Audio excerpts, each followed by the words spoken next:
Two things are true about the night this story starts, and they do not fit together comfortably, which is exactly why I picked it. The first is that a 19-year-old girl ran 3.5 miles barefoot through a storm in a torn hospital gown, and nobody was chasing her because she was dangerous. They were chasing her because she had read something.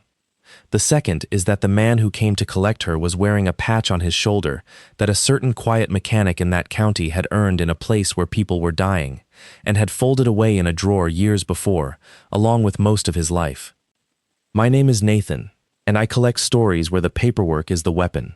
Not knives, not guns, forms, signatures, little checkboxes on a page that decide whether a human being gets to keep their car keys, their kid, their name, their version of events. Because here is the ugly, useful thing I want you to take away from this one. The most efficient way to destroy a person in this country is not to hurt them. It is to have them evaluated. Get a professional to write 4 sentences about their state of mind, and every true thing they ever say afterward arrives pre-broken. That is what was done to the man in this story, and that is what he eventually did back, with a precision that still makes me sit up straight when I read my own notes on it. Stay with me. The storm is the easy part. Kell Danker had a rule about storms, and the rule was that you fix the generator before you need the generator. It was the kind of rule that had kept him alive once, in a different climate, and had since shrunk down to fit the size of his life. He lived 9 miles outside Dunmire, Oregon, in a low greenhouse his grandfather had built into the side of a hill on Pilcher Road, and every autumn the Coast Range would open up and dump water on Ashlock County until the power lines came down somewhere past the ridge and stayed down for a day and a half. So in September, Kell went around to every farm and shop and church hall inside 40 minutes of his door and made their generators run. He was good at it in a way people found slightly unnerving. He did not guess. He did not tap things. He put a hand flat on a housing, listened, told you what was wrong with it, and then told you what it would cost, and the number was always the number. Nani Broussard, who owned the all-night fuel stop at the county line, said he repaired machines the way a doctor sets a bone, which was a joke, and also not a joke, because Kell Danker had spent 11 years as a flight medic, and there had been a stretch of his 20s where he could pack a femoral bleed in a shaking helicopter in the dark by feel alone. Nobody in Dunmire brought that up anymore, partly out of manners, mostly because of what the county had been told about him. The official version was tidy. Sergeant First Class Kell Danker, medically separated, adjustment disorder with anxiety, occupational impairment, a documented pattern of grievance-focused thinking, 4 sentences in a psychological evaluation signed by a contract clinician, and those 4 sentences had gone out ahead of him into the world like a bad credit score, into the VA, into the separation board, into a family court in Ashlock County on a wet Tuesday in March, where a judge had looked at them and looked at Kell and given his 8-year-old daughter to her mother with alternating weekends and a phrase in the order that Kell had memorized and could not stop reciting to himself at 2 in the morning, pending demonstrated stability. The unofficial version was that on a night 4 years earlier, a UH-60 had gone into the tree line above Prospect Creek in a fog layer nobody should have flown, carrying weights the manifest did not match, and 3 men had died in it. Staff Sergeant Verner Ainsley, Crew Chief, 34. Chief Warrant Officer Oriel Fallows, 31. Specialist Cavett Nissen, 22 and 11 weeks married. Kell had been on the second bird. Kell had been the one who got there. And then he had spent 6 months saying 1 sentence to every investigator and every board that would sit still for it. The manifest was wrong before they lifted, and the man who signed it knew. The man who signed it was a captain then. His name was Thane Ollivant. And 2 months after Kell started saying that sentence out loud, Kell was ordered to a behavioral health appointment he had not requested, with a clinician he had never met, at a facility that had a contract with the installation. He was in the room for 22 minutes. The report that came out of it was 4 pages long and described a man Kell did not recognize. After that, nothing Kell said about the manifest was evidence. It was a symptom. He had learned to live inside it. That was the part people misunderstood about Kell Danker, and the part that mattered later. He had not spent 4 years screaming. He had spent 4 years being extremely, deliberately boring. He paid his taxes early. He kept his truck registered. He never raised his voice, never missed an exchange, never texted his ex-wife after 8 o'clock at night. He wrote 1 letter a month to an appellate attorney in Salem named Dagny Rothrock, who could not do anything for him but who answered every single one, and he filed his requests for records with the patience of a man laying brick. Boring was his armor. Boring was the only argument the system had never learned to call a symptom. His daughter's name was Nyla. She was 8. She had a gap in her teeth she was proud of, and she came to Pilcher Road every other Friday. She had a bed in the back room with a quilt his grandmother had made, and a shoebox of rocks she was cataloging, and a rule of her own, which was that Dad had to eat one thing that was green at dinner. 2 weekends a month, Kell's house was a house. The other 26 days it was a well-maintained building where a man slept. His ex-wife was named Lane. They had been married 9 years. She had grown up Lane Culhane out of Bend. She had a laugh that came out of her before she could stop it, and for a long time Kell had been very sure that the two of them were a permanent arrangement. She had moved out 14 months after Prospect Creek. What Kell knew, at the time, was that she had said she could not live inside the fight anymore. What Kell learned later, in a way that reorganized his memory of that entire year, was that she had not left him for a fresh start. She had left him for a specific man, and she had been seeing that specific man since 8 weeks after the crash, which meant she had been sitting across the kitchen table from Kell, nodding while he laid out the fuel math on graph paper for the 4th time, after coming home from that man's apartment. Major Thane Ollivant had been promoted twice since Prospect Creek. He commanded a military police company now. He had a house in the good part of Dunmire with a boat in the side yard, and for the last 6 months, on weekday mornings, he had been the one driving Nyla Danker to Ashlock Elementary. That was the shape of Kell Danker's life on the last Thursday in September, when the storm came up the valley harder than the forecast said it would, and at 9 minutes past 11 at night, something hit his front door. Not a knock. He knew knocks. This was weight. This was a body arriving against wood and then sliding.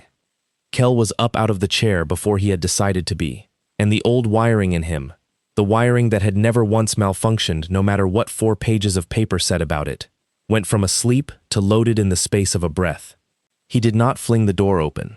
He put the porch light on first, and he looked through the side glass, because a man who lives alone on a county road in a storm learns that much. She was folded on the boards with her cheek against the doorframe, and the first thing his eyes gave him was not her face. It was the fabric, pale blue-green, printed with a repeating diamond, tied at the back of the neck with a cloth ribbon, and torn from the hem up past the knee on one side. A hospital gown, soaked through and clinging, in 51-degree rain, on a porch 9 miles from anything. The second thing was her feet, bare, cut across the arch and the heel, blood-diluted pink and running off the edge of the board in the rainwater. The third thing was the band on her left wrist, white plastic, heat-sealed, a barcode, a name printed too small to read from where he stood. Kell opened the door. "Hey," he said, low, the voice he used to use in the back of an aircraft. "Hey, I'm going to touch your shoulder, that's all." She came up off the boards like something snapping. She got a fistful of his shirt, and her eyes came open, and she was not looking at him. She was looking past him into the house, checking corners, and her mouth was doing something before her voice caught up with it. "Please," she said, "please, don't let them take me back." Then the shaking took her whole body, and she stopped being able to talk. Later, when people asked him why he did not simply call 911 in that first minute, and people did ask him that, in rooms with microphones, more than once, Kell always gave the same answer, and it was never the dramatic one. He did not say he had a feeling. He said she was hypothermic, and the ambulance out of Dunmire was 35 minutes on a good night. So the first thing he did was the medicine, because that was the only thing in the world he had never stopped being qualified to do. He got her inside, got the door bolted, got the gown off her over a towel, and the quilt from Nyla's bed around her, and her back 18 inches off the wood stove, and counted her respirations while he built the fire up one-handed. Lips the color of ash, fingertips wrinkled and white. He wrapped 2 hot bottles in dishcloths, packed them into her armpits, and then sat on the floor in front of her and talked, steadily, about nothing, for 11 minutes, until her jaw unlocked enough for her to drink. Her feet took another 20. Gravel, mostly. 2 glass fragments out of the left heel, and a laceration across the right arch that he closed with butterflies. Her shins had a horizontal bruise on both legs at the same height, which was the kind of detail his brain filed without asking permission. Something with a bar had been in front of her, and she had gone over it. Her name, according to the band, was Sorrel, Keziah R. Under that, a birth date that made her 19 years and 4 months old. Under that, Wardlow Ridge Behavioral Center, Invol 72, and a date stamp from 6 days earlier. Keziah, he said. Kez, she said. Her voice was sandpaper. Nobody says the whole thing. Kez, I'm Kell. You're in my house on Pilcher Road, 9 miles out of Dunmire. Your temp's coming back. You're going to feel sick in a minute. That's normal. That's just your blood remembering your hands. He kept his hands where she could see them. You want to tell me what happened, you can. You don't want to. That's fine too. But I do need to know one thing right now. She waited. Is anybody hurt back there? Anybody I need to call about? That was the moment Kell knew the night was going to be complicated, because Keziah Sorrel laughed. It was a terrible small sound with no humor anywhere in it. Everybody back there is hurt, she said. That's the business. She would not sit facing the window. She kept turning herself so that she could see the road through the gap in the curtain, and every time headlights went by out on the county highway, and 3 did, in an hour, her whole body locked and she stopped breathing for 4 or 5 seconds. Kell recognized it. He had seen it in men, and he had, for 1 bad year, seen it in his own bathroom mirror. At around 1 in the morning, she was warm enough to be angry, which is a good clinical sign and a hard human one, and she said the thing that changed the shape of Kell's life. You're Danker, she said. You're the one who wrote back. Kell went very still. Say that again. Your file. She pulled the quilt tighter. 4th drawer. 2nd cabinet. There's a section in the back for the ones who keep filing. Yours is the fattest one in there. You've got, she closed her eyes to see it, 11 records requests, 3 appeals, and a letter every month for 31 months to a lawyer in Salem. There's a sticky note on the front of it. Somebody wrote, "Don't respond, just log." The fire popped. Outside, the storm turned over and came at the house from a new direction. I'm sorry, she said. I'm not supposed to know that. I read it because there was a photo in it, of a kid, and I thought, her mouth twisted, I thought if I was going to run somewhere, I was going to run to the one who was still writing letters. Because everybody else in that room stopped. Kell got up. He went to the window and looked out at nothing, at black trees moving, and he made himself take 4 slow breaths, because there was a thing rising in his chest that was 4 years old and had teeth, and he could not afford it right now. Kez, he said, without turning around. Why did you run? Because Monday, she said. They're moving me to a place in Idaho, and people who go to the place in Idaho don't come back. And that was when the sirens started. They came up the valley from the direction of the old Camp Trimble gate, and there were more than one, and they were not sheriffs. Kell had spent 11 years around installations, and he knew the difference in the pitch the way a farmer knows an engine. He looked at Kez, and her face had gone completely blank, which frightened him more than screaming would have. Root cellar, he said, now. The house had been built into the hill, which meant there was a hatch in the floor of the back pantry, with a ladder into a stone room his grandfather had cut for potatoes in jars. It was 4 feet by 9, cold, dry, and invisible, unless you knew to move the shelf unit. Kell put the quilt down there, and the lantern, and the 2nd thermos, and the gown, wrung out, in a garbage bag, and Keziah Sorrel went down the ladder without a word of argument, which told him everything about the last 6 days of her life. They'll ask to search, she said from the dark. They always ask nice first. I know, Mr. Danker. Her voice came up thin. If they take me tonight, I'm not going to Idaho. I'm going to be a different kind of gone. Do you understand what I'm saying to you? Yeah, Kell said. I do. He closed the hatch. He slid the shelf back. He went through the kitchen and put the 2 mugs in the sink and ran water in them, and he picked the wet towel off the floor and put it in the machine, and he took Nyla's quilt off the list of things he was going to explain, because it was down the ladder now. He wiped the blood off the boards inside the door with his own sock and put the sock in his pocket. Then Kell Danker unbolted his own front door, opened it, and walked out onto his porch into the rain with his hands out from his sides and his palms turned forward and a mild, tired, neighborly look on his face. Because he had learned in 11 years that the safest thing a man can be, in front of armed people at night, is uninteresting. There were 4 vehicles in his yard. Their light bars painted the front of his grandfather's house red and blue and red and blue, and the rain came through the beams in long silver rods, and 6 people were coming toward him across the gravel in wet weather gear, with the reflective letters that said what they were. "Evening," Kell called out, pleasantly. "Some weather." And then his eyes found the shoulder of the man walking in front, and Kell Danker stopped smiling, and stopped breathing, and stopped being anywhere at all, for about a second and a half. Because on that shoulder, wet and lit up red, was a patch. Not the MP company's, an older one. A unit that had been reflagged 3 years ago, and did not exist on anybody's shoulder anymore, unless a man had earned it in a specific place at a specific time, and had decided, for reasons of his own, to wear it tonight. Kell had one of those patches. It was in a cigar box in his closet, under his grandfather's watch. He raised his eyes to the man's face. The rain kept coming. The light bars kept turning. And Major Thane Ollivant, standing in the yard of the man whose wife slept in his bed, looked at Kell Danker with an expression of enormous, patient calm, and said one word: "Nyla." There is a particular kind of cruelty that requires enormous discipline, and Thane Ollivant had it. A cruder man would have led with a threat. Ollivant led with a name, a little girl's name, said gently, in the rain, as an opening pleasantry, and then let it sit there and do its work while he wiped the water off his face. "She had a good week," he continued, conversationally. "Spelling test, 92. She's still writing her Y backwards. We're working on it." Kell said nothing. Kell had his hands out from his sides, palms forward, rain running off his fingers, and inside his chest something enormous was standing up, and he kept it standing where it was. "We're looking for a young woman," Ollivant said, 19.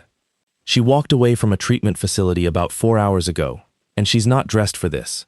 She's a danger to herself. We've got dogs coming up from the county, but this is the nearest structure to the fence line. So," he smiled, and it was a good smile, the kind that had been getting him promoted for a decade. "Mind if we take a look through the house? For her sake." "That'd be a no," Kell said. The smile did not move. "Kell, that's a no on a search, Major," Kell said. "And it's a no," said politely, "on my own porch, in my own yard, at 11 at night, and you can write down that I said it politely." One of the men behind Ollivant shifted his weight. Kell clocked him. Young, maybe 23, the name tape said Everhart, and he was standing wrong. Not in the loose spread of a team that expects to work, but tight and half-turned, like a man at a wedding he was not enjoying. The other 4 were not local and not comfortable either, and something about the composition of that group was off in a way Kell could not name yet. Military police do not chase civilian patients across county roads. Military police have no jurisdiction 9 miles off post over a 19-year-old girl from Dunmire. Every part of tonight was outside the lines, and every part of it was being done with the lights on, confidently. Because confidence is the cheapest camouflage there is. "You understand this makes you look like you're hiding something," Ollivant said. "I understand it makes me look like a man who reads. There's a girl out there in a gown."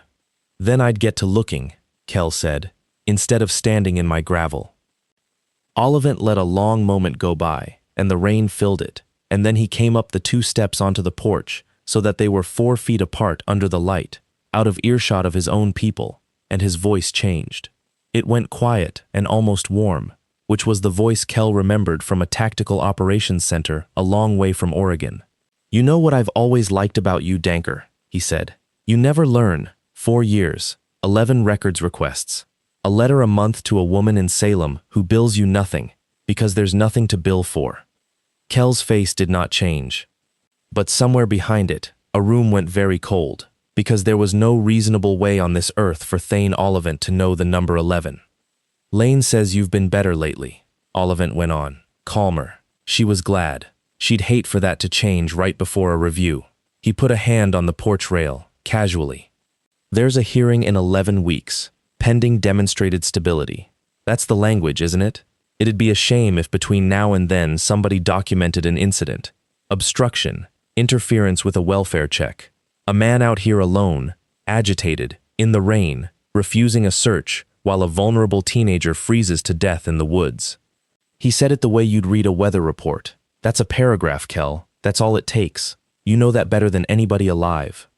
And there it was, the whole architecture of the last 4 years of Kell Danker's life, laid out on his own porch rail like a set of tools. "Get off my property," Kell said. Oliphant nodded slowly, like a man conceding a small point in a long negotiation, and went back down the steps. They stayed 40 minutes. They walked the tree line with lights.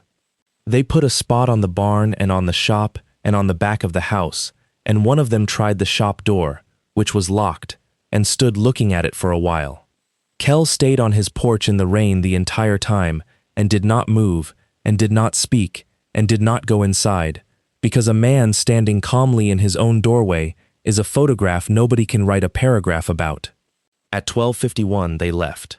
The last vehicle out was the one Everhart got into, and Kell, watching from under the porch light with his arms folded, saw the young corporal look back at the house twice. Kell waited 11 more minutes, then walked the perimeter of his own property in the dark without a flashlight, the way you do it when you actually mean it, and found what he expected to find at the culvert where his drive met the county road, a small black rectangle zip-tied to the underside of the guardrail with a lens. He left it exactly where it was. He went inside, moved the shelf, opened the hatch, and told Keziah Sorrell to stay down there 1 more hour, and then he sat at his grandfather's kitchen table in the dark and let himself think about Lane for the first time in 9 months. They had been happy. That was the thing nobody tells you about being left. The good years do not get retroactively deleted. They stay right where they are and go sour in place, like milk you keep in the door because you cannot bring yourself to pour it out. He had met her at a wedding in Bend when he was 25.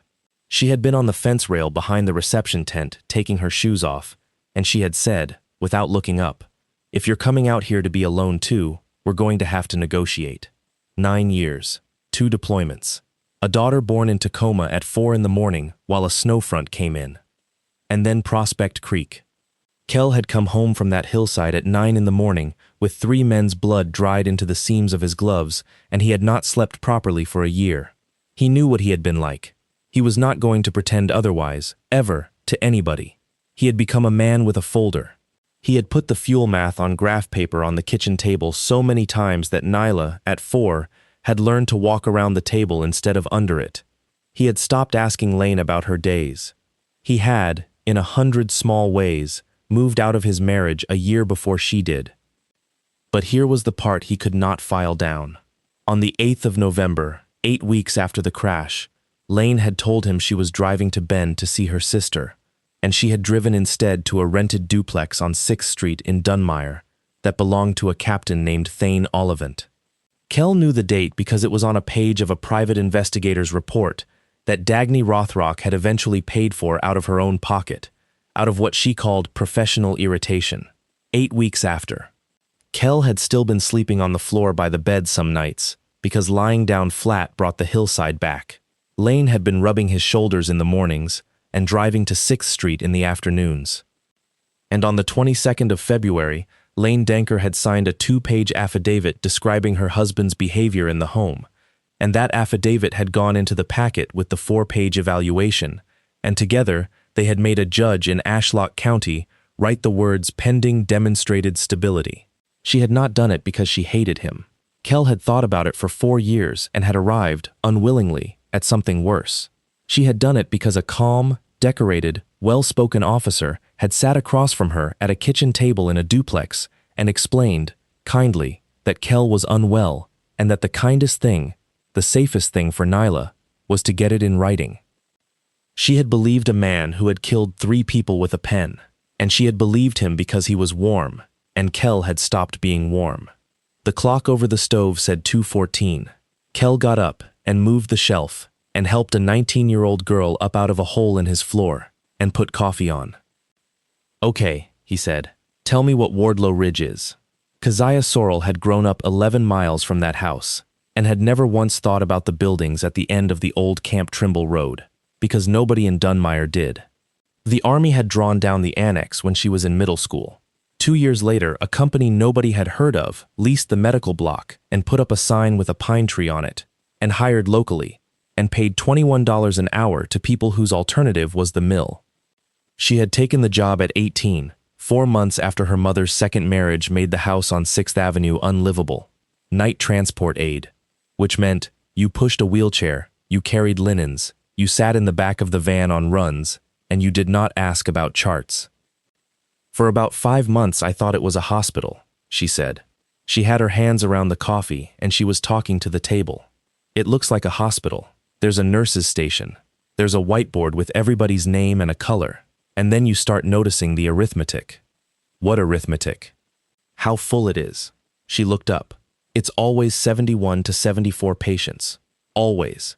If somebody's discharged Tuesday, somebody arrives Tuesday night. In March, we had a week where the census dropped to 66, and Dr. Havlicek stood in the hall on the phone for an hour, and by Friday, we were back at 72. She turned the mug.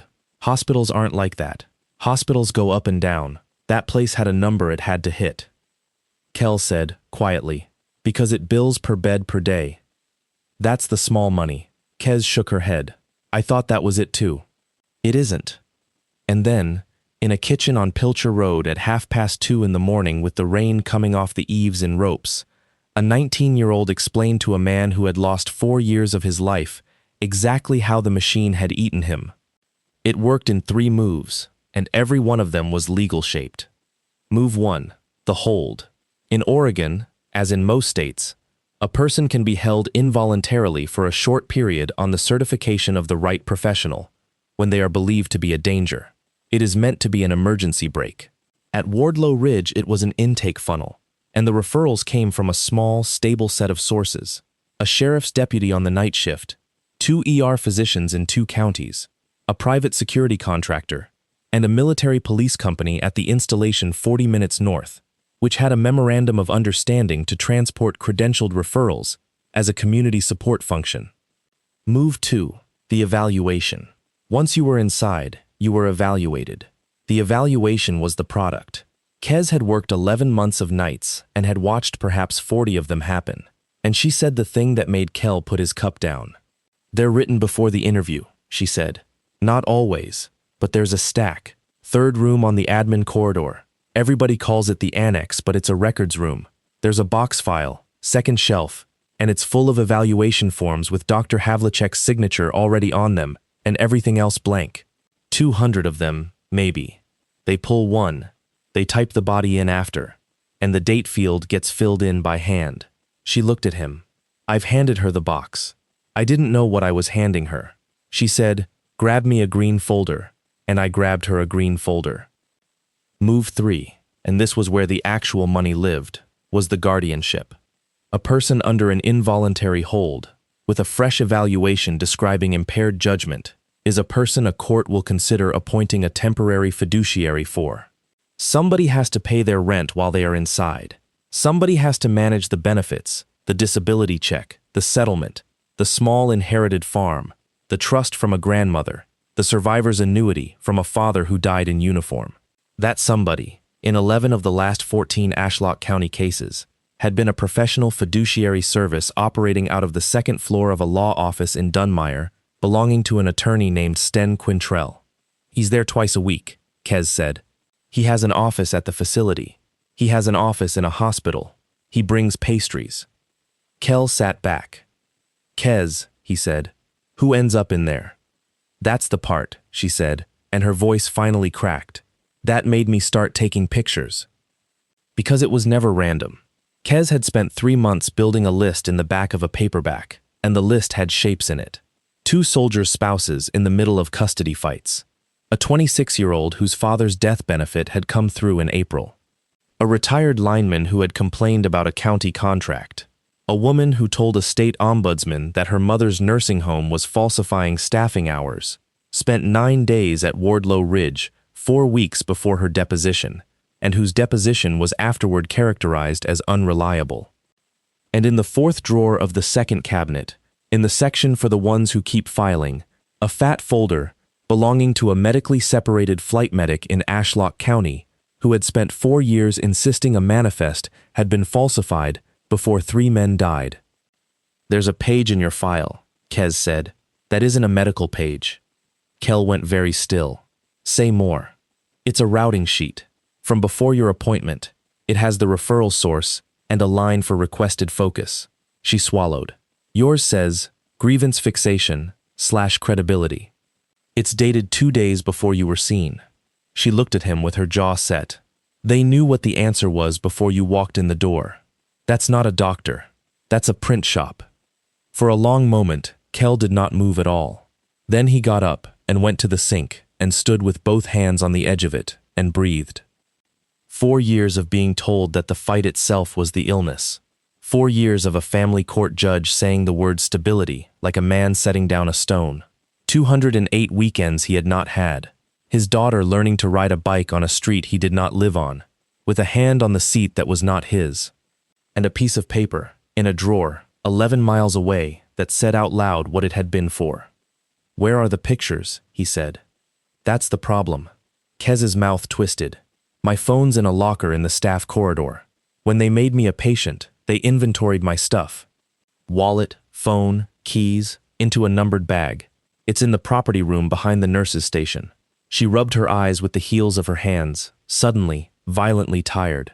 "I got about 40 pictures over 3 weeks. The blank forms with her signature, the routing sheets, the census board. 2 of the transport manifests with names on them. And then on Saturday somebody saw the light on in the annex, and by Sunday morning I had a wristband. They evaluated you. 20 minutes. She laughed, that terrible small laugh again. "I told the doctor exactly what I'd seen, every word, and she wrote it down and she nodded, and at the end she said, 'Keziah, do you understand that what you're describing is a belief that a large group of people are conspiring against you?' Kez's eyes were wet and furious. And I said, 'Yes, I understand that's what it sounds like,' and she wrote that down too." Kell turned around. "That's the trap," Kez said. "That's the whole trap. The only way to describe it is to sound like the thing they already wrote down about you." "I know," Kell said. "I've been in it 4 years." The rain had begun to ease. The clock said 4:10. Somewhere out past the ridge, a transformer that had been arguing with the storm all night finally gave up, and the kitchen light dimmed, browned, and steadied. Kell Danker looked at a 19-year-old girl in his grandmother's quilt, with 2 glass fragments out of her heel and a plastic band on her wrist, and he understood, with total clarity, that there were exactly 2 roads out of this kitchen. The first road was to drive her to Portland before dawn, put her on a bus, and give her $400 and a name to call. It would probably work. She would be a missing patient with a diagnosis, and that would follow her into every job application and every emergency room for the rest of her life, and Wardlow Ridge would be at 72 by Friday. The second road was much worse and took longer and could take from him the only thing he had left, which was a hearing in 11 weeks, and the words pending demonstrated stability. Kez was watching his face. "You're not going to drive me anywhere," she said. It wasn't a question. "No," Kell said, "I'm not." "Why?" He thought about how to answer that honestly, and what came out was not a speech. "Because they've spent 4 years telling everybody I'm a man who sees a conspiracy where there's paperwork," he said, "and it turns out I was wrong. There's no conspiracy." He picked up the coffee pot and refilled her mug. "It's a business. Businesses have records. Records can be inspected, and I have gotten very, very good at being boring." The first thing Kell did, at 6 in the morning, was the least dramatic thing available, which was to make a phone call about a generator. Nani Broussard had run the fuel stop at the county line for 31 years, dispatched the volunteer fire radio out of a back room, and had exactly one opinion about the Trimble Road, which she had held since long before anybody gave her a reason. Nothing good has come off that hill since they took the flag down. She listened to 11 minutes of Kell Danker without interrupting once, which was a record. And then she said, "Bring her here after dark and park in the wash bay. The camera in there's been dead since Easter." The second thing he did was write a letter, because that was the only thing he had ever been allowed to do. Dagny Rothrock had a filing cabinet in her office she called the graveyard. Clients she had lost to folders like Kell's. When he called her at 7:40 on a Friday morning and told her he had a witness sitting in his kitchen, she went quiet for a long time. "Kell," she said, "I want you to hear this in the right order. First, I believe you. Second, it does not matter that I believe you. I know. She's under an active involuntary hold. As of last night, she's an elopement risk with a stack of documented delusional content. Anything she says, anywhere, to anyone, arrives with a label on it. That's not a bug in their system. It's the whole product." Paper rustled. "If we walk her into a police station, she is back inside by dinner, and you are charged with custodial interference. And 11 weeks from now, a judge in Ashlock County reads about it before he reads anything else." "So we don't use her word," Kell said. "We use theirs." There was a pause on the line that Kell would remember for the rest of his life, because it was the sound of a lawyer sitting up. "Say that again?" "Every crooked thing in that building is written down," Kell said. "That's what makes it work. It looks like process. So we don't need a witness. We need an inspection. Who can open that building's records without asking them first?" Dagny Rothrock made a noise that was almost a laugh. "The health licensing office," she said, "complaint-driven. They can do an unannounced survey. But Kell, they get 400 complaints a year from patients and families, and every single one of them, on paper, comes from somebody who has been documented as impaired. They cannot chase ghosts. They need a specific, verifiable, procedural violation with a time and a place and a document number attached to it, something a surveyor can walk in and physically put a hand on. Then that's what we get them," Kell said. "How much lead time do they need? For a same-night survey with law enforcement present?"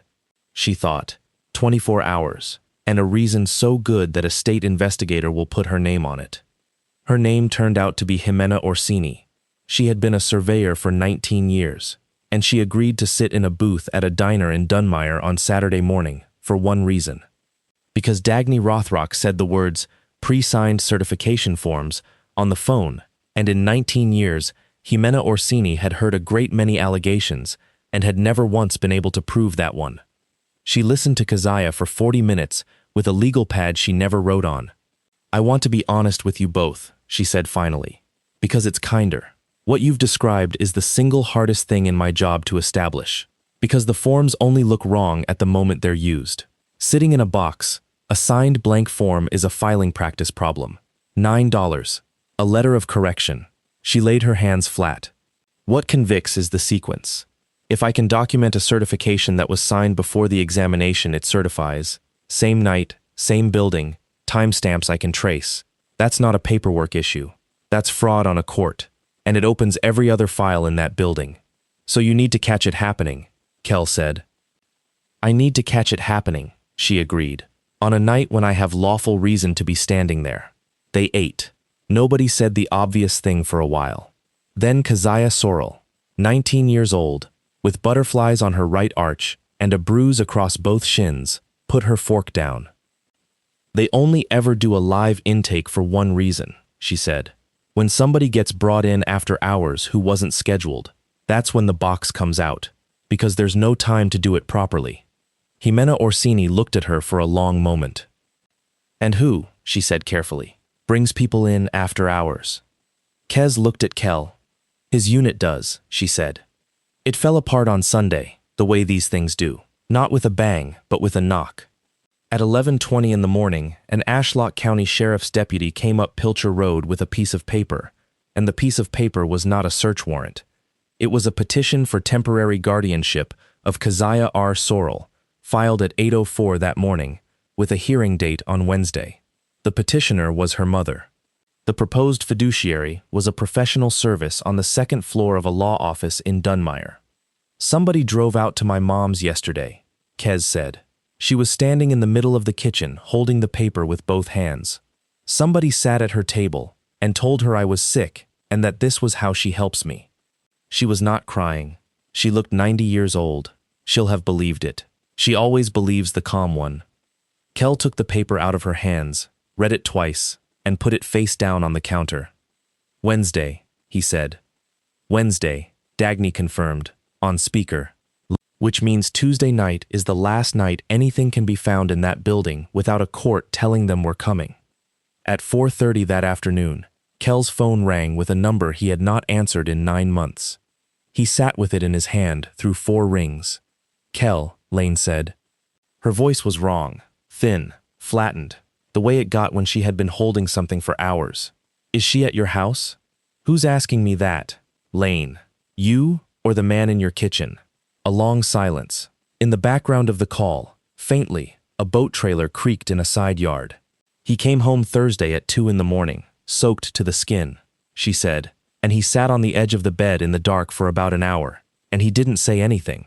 And on Friday, he asked me," her breath caught, "he asked me whether you'd ever kept a copy of the Prospect Creek Manifest in the house. That's what he asked me, 4 years later, out of nowhere." Kell closed his eyes. "He never asks about you," Lane said. "Not once, in 3 years. And now he's asked about you 9 times in 2 days. Lane. I signed it." It came out of her all at once, unspooling. The affidavit. "He sat at my sister's table, and he explained it so reasonably, and I signed it, and I have not had one clean night's sleep since, and I have told myself 400 times that I did it for Nyla." "Lane, stop." Kell put his hand over his eyes. "I don't have room for this tonight. I need one thing from you, and I need it right now, and then you can hate me or not."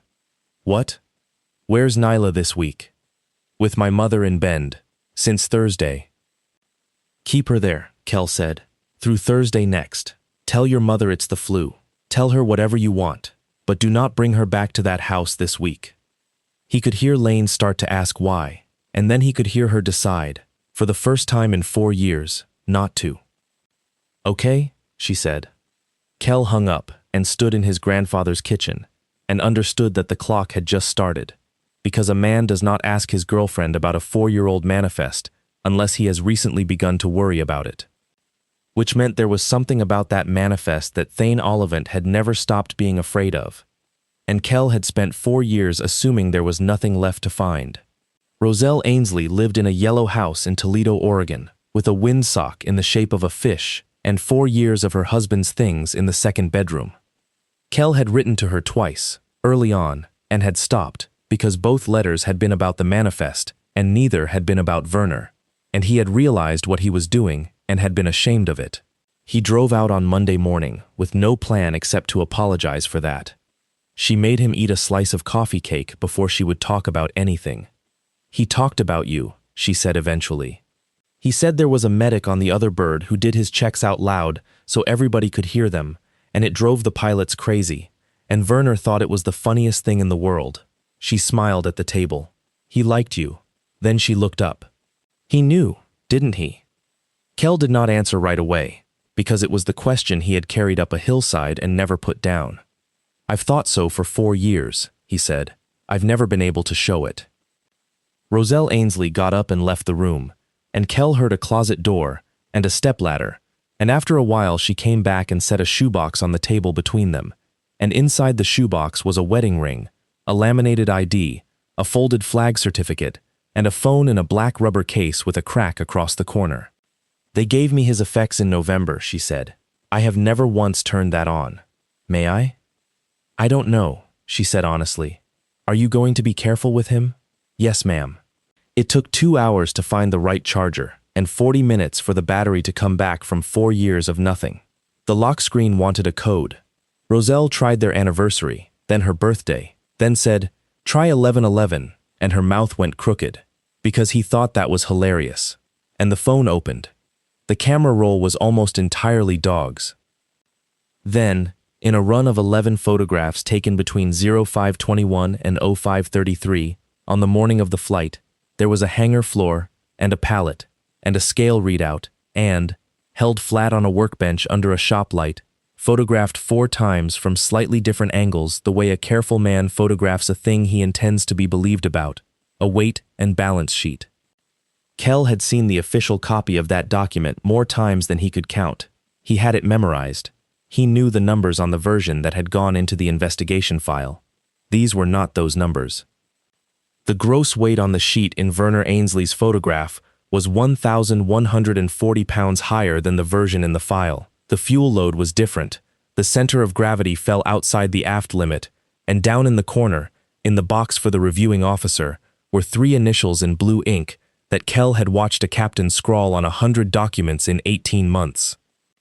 And under the last photo, at 0547, there was a text message thread. 4. Hey sir, WNB for 21 is out of limits aft W/the pallet as loaded. Numbers on the sheet don't match the scale. Need to rerun it before we launch, or drop the pallet. VA, sir. VA, I'm going to call the SDO and get it reweighed. TO, don't call anybody. I'm walking over now. We'll fix the sheet. VA, Roger. The last message on the phone had been sent at 0611 that morning to a contact saved as ROZ. VA, might be late. Weird morning. Tell the dog he's fat. Kell put the phone down on Roselle Ainsley's kitchen table very carefully, the way you put down something that is going to be an exhibit, and then he went out to her back porch and stood in the cold for a while and did not do anything at all. They had not died because of a mistake. Verner Ainsley had caught it. Verner Ainsley had done exactly the right thing, in writing, 44 minutes before takeoff, and a captain had told him not to call anybody, and had walked over, and had fixed the sheet, and 3 men had flown into a fog layer over Prospect Creek with 1,100 pounds they did not know about. And 4 years later, when the medic who had been on the second bird would not stop talking about it, that captain, by then a major, had picked up a phone and had a man's mind put in a file. Kell came back inside and asked Roselle Ainsley for permission to make a copy, and she said, no. He nodded and started to say that he understood. I mean, no, you're not copying it, she said. She was standing very straight with her hand flat on the shoebox. I'm bringing it. If you're going to do something with my husband's phone, I'm going to be in the room when it happens, and I'm going to be the one who hands it to whoever needs handing. There is a version of this story where that phone ends it.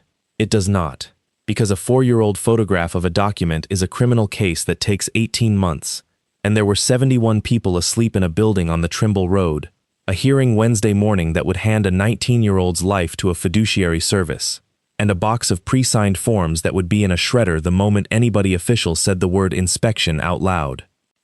Kell drove back over the Coast Range on Monday afternoon with a shoebox belted into the passenger seat, and by the time he came down out of the fog into Ashlock County, he had the shape of it. They had built the perfect machine. It ran on one input, an unscheduled person arriving after hours, in distress, saying things that sounded impossible. So he would give it one. He laid it out at Nani Broussard's kitchen table at 9 that night, and when he was done, Dagny Rothrock said, Kell, if any single piece of this is off by 10 minutes, you go to prison. And Jimena Orsini said nothing at all for a while, and then asked one question. Will he come? Kell thought about a man standing on his porch in the rain, saying a little girl's name like a pleasantry. He'll come, Kell said. He can't not come. That's the whole thing about him. He has never once in his life been able to let somebody else be holding the paper. At 11:40 on Tuesday night, Corporal Zaid Everhart sat in his truck outside the fuel stop at the county line for 6 minutes before he came in. And when he did, he came in the way a man walks into water. He was 23. He had been in the company 14 months. He had been on 4 of these runs, and he had asked his platoon sergeant twice what legal authority they were operating under, and both times had been told it was a community support mission, and the second time had been told it in a tone. Kell did not ask him to do anything illegal, and afterward, in front of 3 separate bodies, Everhart said so. Kell asked him one question. At what number does the on-call commander get woken up? Anything involving a firearm, Everhart said. Anything involving press, and anything involving a subject who names an officer. Anything involving a subject who names an officer, Kell repeated. Yes, Sergeant. Nobody had called him Sergeant in 4 years. Kell had to look away for a second. Here is what happened on the Trimble Road between 12:52 and 4:31 on Wednesday morning, reconstructed afterward from 4 body cameras, 1 facility security system, 1 dash camera, a live stream that ran for 2 hours and 11 minutes, and the sworn testimony of every person present. At 12:52, a man in his late 30s, soaked, agitated, with a cut on his hand and no identification, walked up to the after-hours intake door of Wardlow Ridge Behavioral Center and told the night charge nurse that he needed to speak to somebody about a helicopter crash, that 3 men had been killed, and that a Major Thane Ollivant had falsified the manifest and had had him committed to cover it up. He said it twice. He said it loudly. He said the name 3 times. He was, by every measure the building used, the ideal admission, unscheduled, after hours, uninsured, alone, and describing a conspiracy involving a public official. At 1:04, the night charge nurse called the on-call physician, Dr. Mirail Havlicek, who was 19 minutes away. At 1:06, per protocol, the nurse called the MP company's non-emergency line to report a subject who had named an officer. At 1:41, Dr. Havlicek arrived, and at 1:49, she went to the records room on the admin corridor and came back with a green folder. At 1:52, she conducted an examination of Kell Danker that lasted 11 minutes, during which he was calm, oriented, cooperative, and correct about the date, the year, the president, and the current governor of Oregon, and during which he stated 11 times, in various forms, that he was not a danger to himself or anyone else and did not consent to admission. At 2:04, she certified him for an emergency involuntary hold. At 2:06, the form was time-stamped into the facility system. On the paper original, recovered 2 hours later from the wire basket behind the nurse's station, the physician's signature had been applied in blue ballpoint that had had 4 days to dry, and the date beside it had been written in black felt tip. At 2:11, Major Thane Ollivant arrived at Wardlow Ridge Behavioral Center in his own vehicle, out of uniform, without his duty section, and without logging the response, which was the single decision that ended his career, and he made it for exactly the reason Kell had predicted, because he could not stand to have somebody else be holding the paper. He came through the intake corridor fast, and he stopped in the doorway of the exam room, and he looked at Kell Danker, sitting on the edge of a bed in wet clothes with a plastic band on his wrist, and Kell watched him understand it. Not all of it, just enough. "Where is she?" Ollivant said. "Right there," said Keziah Sorrell. She was standing at the end of the corridor next to a woman in a state windbreaker who was holding up an identification card, and next to a lawyer from Salem with a court order in her hand, and next to a widow from Toledo holding a shoebox, and next to a corporal with his body camera running, and behind all of them, the door to the admin corridor was standing open with the light on in the records room. And on the wall by the nurse's station, a cheap tablet on a tripod had been quietly live-streaming the entire intake corridor for 1 hour and 19 minutes to an audience that had begun at 4 people and now included a duty officer at the State Health Licensing Office, 2 reporters, the Ashlock County District Attorney's Nightline, and 1,100 strangers. Jimena Orsini lowered her badge. "Dr. Havlicek," she said. "At 2:04 this morning, you certified an emergency hold. I'd like you to show me the original of that certification, please, and then I'd like you to walk me to the room you got it from." The box was on the second shelf, exactly where a 19-year-old transport aide had said it would be. There were 206 blank certification forms in it, each carrying the original blue ink signature of Mirail Havlicek, MD, and nothing else. Jimena Orsini photographed the box in place, sealed it, and initialed the seal at 2:34 in the morning, and in 19 years of surveys, it was the only time she ever had to sit down on the edge of a desk afterward. The rest came apart over 11 months, and it came apart in the ordinary grinding way real things do. Dr. Mirail Havlicek surrendered her license rather than face the board, and pled to forgery and false swearing. Sten Quintrell, who had been signing fiduciary reports on people he had never met, was disbarred in the spring and indicted in the summer. Wardlow Ridge lost its license on emergency order at 9:15 that same Wednesday morning. The 71 people inside were moved to real hospitals over 4 days, and by spring, a state review had vacated 58 holds and reopened 91 guardianships in 3 counties. 91. That number is on a page somewhere in Salem, and almost nobody has ever read it. Thane Ollivant was not charged with anything that night. That is not how it works. He was relieved of command on Thursday, pending, and the Army does its own arithmetic slowly. But at 4:31 on Wednesday morning, a widow from Toledo named Roselle Ainsley walked up to an agent from Army CID in the parking lot of a closed psychiatric facility and handed him a shoebox with her husband's phone in it and said, "He caught it. It's all in there." He caught it, and he told somebody, and somebody told him to be quiet. 11 months later, Oliphant pled to 3 counts of negligent homicide, obstruction, and conspiracy to commit fraud upon a court, and he is serving 19 years. Kell Danker's psychological evaluation, the 4 pages that had eaten his career, his marriage, and 208 weekends with his daughter, was vacated in January, along with the routing sheet that had ordered its conclusion 2 days before he ever walked into the room.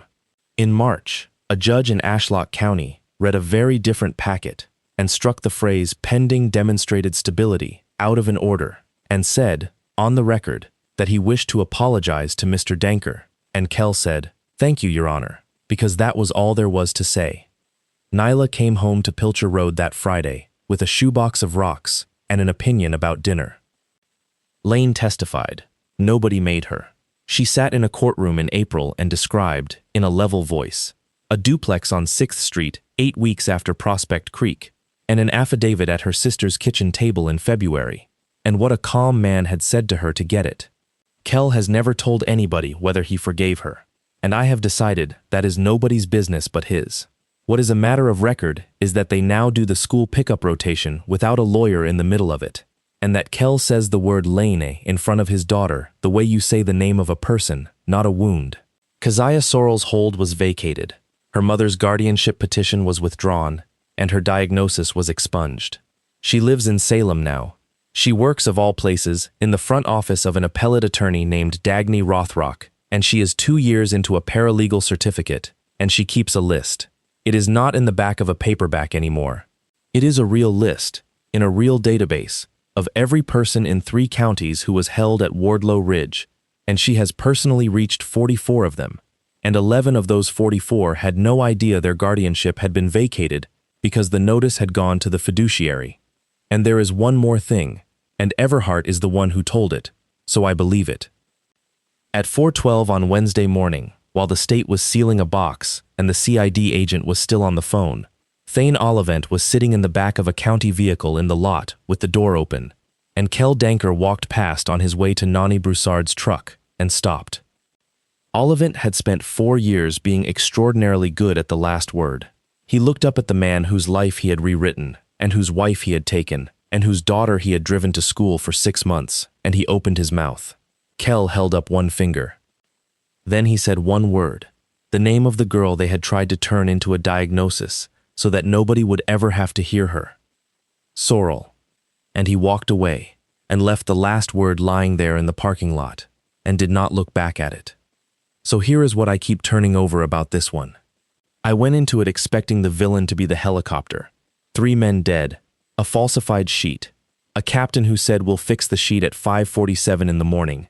That's a tragedy, and tragedies are easy to be angry at.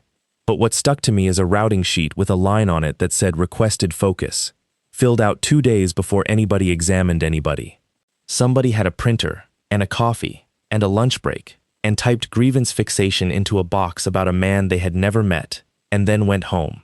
That's the part I want you to carry out of here. Not everybody who ruins your life is going to hate you. Some of them are going to be pleasant. Lane did not sign that affidavit because she was cruel.